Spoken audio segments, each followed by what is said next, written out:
بھائی کو بھائی سے لڑا دیں گی اور دست و گریباں کر دیں گی اور مسجدوں میں آگ بھڑکتی ہوئی سارے فضا کو اپنی لپیٹ میں لے لے گی. مسجدوں میں لڑائیاں شروع ہو جائیں گی اور کیا ہوگا؟ ظہرت القینات والمعازف، گانے والیاں محترم ہو جائیں گی، گانے والیاں محترم ہو جائیں گی. جن کی وجہ سے اللہ ناراض ہوا انہیں کو جب عزت دی جائے گی. گانے والیاں ظاہرت کا دو مطلب ہیں، گانے والیاں عام ہو جائیں گی اور ظاہرت معزز اور محترم ہو جائیں گی. والمعازف، اور موسیقی کے آلات گھر گھر ہوں گے، کوئی گھر موسیقی سے بچا ہوا نہ ہوگا، کوئی گھر موسیقی سے بچا ہوا نہ ہوگا. وظہرت القینات والمعازف، گانے والیاں معزز، گانے والیاں محترم. محفل موسیقی کے کارڈ چھاپے جا رہے ہیں. میرے نبی نے کہا تھا وہ کیا دن ہوگا جب تم بھلائیاں مٹانے لگ جاؤ گے، برائیاں پھیلانے لگ جاؤ گے. تم آئے تو تھے بھلائی پھیلانے، برائی مٹانے، پر ایک وقت آئے گا تم الٹے ہو جاؤ گے، بھلائی کو مٹانے لگ جاؤ گے، برائی کو پھیلانے لگ جاؤ گے. تو آپ نے فرمایا گانے والیاں عام اور گانا گھر گھر. یاد رکھو جو قوم موسیقی میں ڈوب جائے انہیں ہلاکت سے کوئی نہیں بچا سکتا.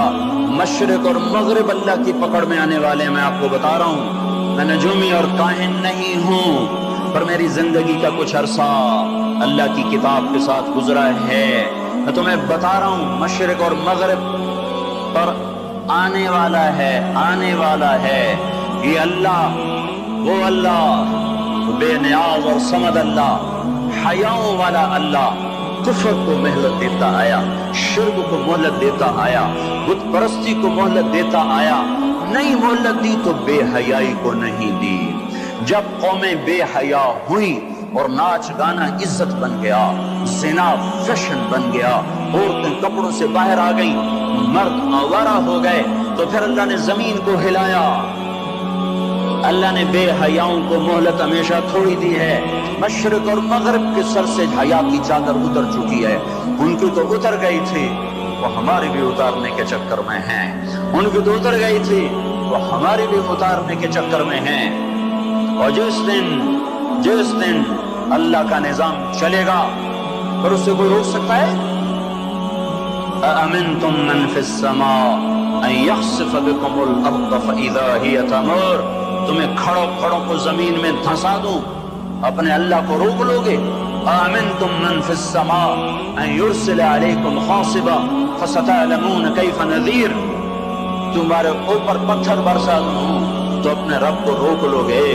وَلَقَدْ كَذَّبَ الَّذِينَ مِن قَبْلِهِمْ فَكَيْفَ كَانَ نَكِيرٌ. تم سے پہلوں نے جھٹلایا، تیرے رب نے پکڑ کے دکھایا. کچھ تو عبرت کی نظر سے دیکھو. مہنجو داڑو چلو بہت دور ہے، ٹیکسلا کیوں نہیں چلے جاتے ہو؟ یہ گندھارا کی تہذیب پہ کیوں نہیں کھڑے ہو کہ تم غور کرتے ہو؟ ان کے ٹوٹے مکان، ان کی دفن شدہ تہذیبیں اور ان کے ویران حویلیاں، مہنجو داڑو کی تہذیب، ہڑپا کی تہذیب، یہ تو میرے دیش کے اندر ہے، مجھے باہر نہیں جانا پڑے گا. مجھے روم کے کھنڈر دیکھنے کے لیے اٹلی جانے کی ضرورت نہیں ہے، اردن جانے کی، ترکی جانے کی ضرورت نہیں ہے. یہی کھنڈر بتا رہے ہیں میں بھی کبھی کسی کا سر پر غرور تھا. یہ اللہ نے تہذیبوں کو کھنڈر کب بنایا؟ نافرمان ہوئے. لوط علیہ السلام کی قوم بے حیا تھی، ان کے کفر کا الزام سارے قرآن میں ایک دفعہ لگا ہے ان پر. جب بھی نبی کہتا تھا تم غلطی کرتے ہو تو اور انبیاء ان پر کفر کا تم اللہ کا انکار کرتے ہو، تم کیوں اللہ کا انکار کرتے ہو. لوط علیہ السلام کو لوط علیہ السلام نے اللہ نے صرف ایک دفعہ کہا کہ یہ کفر کرتے ہیں. باقی ہر دفعہ جتنی دفعہ اللہ نے ان پر لعنت کی تو کہا تم کیسے بے حیا ہو، یہ تم کیا کام کرتے ہو، تم کیسے بے حیا ہو، تم مردوں سے شہوت پوری کرتے ہو.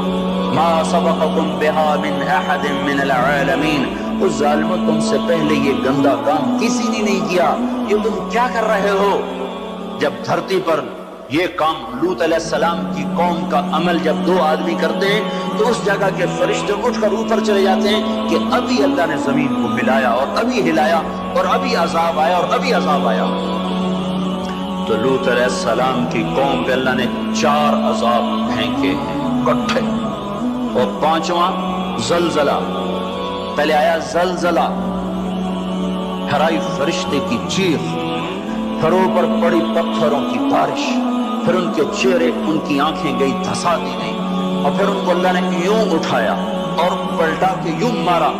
فجعلنا عالیہا سافلہا وامطرنا علیہا حجارۃ من سجیل منضود مصومۃ عند ربک وما ہی من الظالمین ببعید۔ عجیب بات بتاؤں، پتھروں پہ نام لکھے تھے، یہ پتھر فلاں خبیث کے سر پہ پڑے گا، یہ فلاں بدبخت کے سر پر پڑے گا۔ لوط علیہ السلام کی بیوی ایمان نہیں لائی تو اللہ تعالیٰ کے فرشتوں نے کہہ دیا تو بچ جائے گا، تیری بیوی کے سر پہ پڑے گا پتھر۔ اور لوط علیہ السلام اتنے تنگ آ چکے تھے، فرشتوں نے انہوں نے پوچھا کب عذاب آئے گا؟ لوط علیہ السلام نے پوچھا فَاصْرِ بِأَهْلِكَ بِقِطْعٍ مِّنَ اللَّيْلِ وَلَا يَلْتَفِتْ مِنكُمْ أَحَدٌ وَامْضُوا حَيْثُ تُؤْمَرُونَ۔ لوط علیہ السلام کہنے کہ عذاب کب آئے گا؟ تو فرشتوں نے کہا ان موعدہم الصبح، ابھی نہیں، ان موعدہم الصبح، جب صبح کا چاندنا ہوگا تو ان پر عذاب آئے گا۔ لوط علیہ السلام اتنے تنگ آ چکے تھے، کہنے لگے نہیں نہیں نہیں نہیں، صبح بڑی دور ہے، ابھی لاؤ ابھی لاؤ۔ تو جواب میں فرشتوں نے کہا الیس الصبح بقریب، صبح بھی تو قریب ہی ہے، الیس الصبح بقریب ان موعدہم الصبح الیس الصبح بقریب، یہ قرآن کی آیت ہے۔ فرشتوں نے کہا 3-4 گھنٹے کی بات ہے، نکلو۔ فلما اتاہا امرنا، پھر اللہ کا امر آیا۔ کہاں ہے اللہ؟ کیا ہمارا کیا پڑھے لکھا دور ہے، سائنس کا دور ہے، ترقی کا دور ہے، پلیٹیں ہلتی ہیں، اللہ ویلا بیٹھا ہوا ہے۔ ہاں ہاں واپس آؤ واپس آؤ۔ عقل کی پرستش نے یونان کو کیا دیا، رب کی پرستش نے دیا جو بھی دیا۔ اللہ اس کے رسول کی غلامی سے سہرے بندے ہیں جس کے بھی بندے ہیں، وہی عزت کی سیڑھیوں پر چڑھا ہے جس نے اللہ رسول کے غلامی کا دم بھرا ہے، جس نے ان کی چوکٹ کو چوما ہے، وہی دنیا اور آخرت میں سرخرو ہوا ہے۔ بے حیا معاشرہ ٹوٹ جاتا ہے اور بے حیائی ننگے ہو کے ناچ رہی ہے۔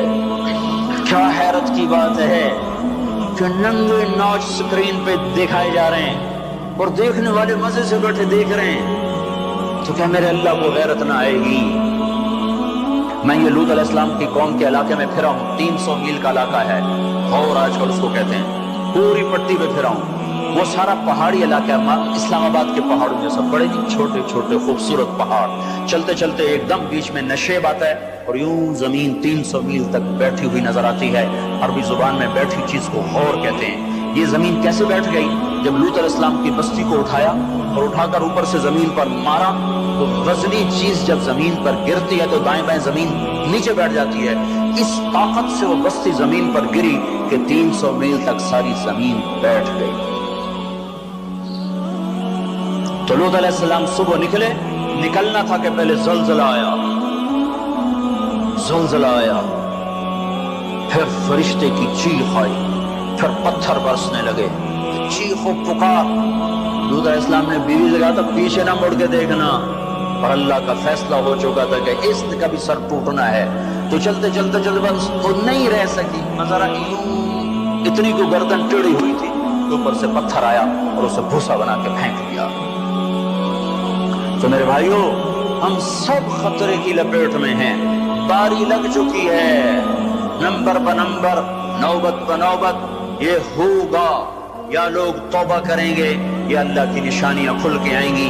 جب یہ ہوگا، جب یہ ہوگا، جب میری امت گانے بجانے کو جو قومیں گانے بجانے میں ڈوبتی ہیں وہ ہلاک ہو جاتی۔ چلو میں کہتا ہوں مجھے قرآن بھی پرانی کتاب اور حدیثیں بھی پتہ نہیں ہیں کہ نہیں ہیں، کتنا ایک طبقہ ہے جاہلوں کا جو یہ بھی کہتا ہے اقبال کو تم مان دو تمہارا شاعر مشرق ہے، حکیم الامت کا لقب پایا ہے۔ 1996 میں انڈونیشیا جماعت میں گیا تھا تو وہاں کا جنرل حبیبی تھا مسلمانوں کا لیڈر، اس سے ملاقات پر اس نے کہا کہ آپ کے شاعر اقبال کی پوئٹری کو ہم نے اپنی زبان میں ٹرانسلیٹ کر کے اپنے نوجوانوں میں جذبہ پیدا کیا۔ میں نے کہا ہماری قوم تو اس کی قدر نہ کر سکی، 100 سمندر پار کی قوم اس کی شاعری سے انقلاب لے آئے،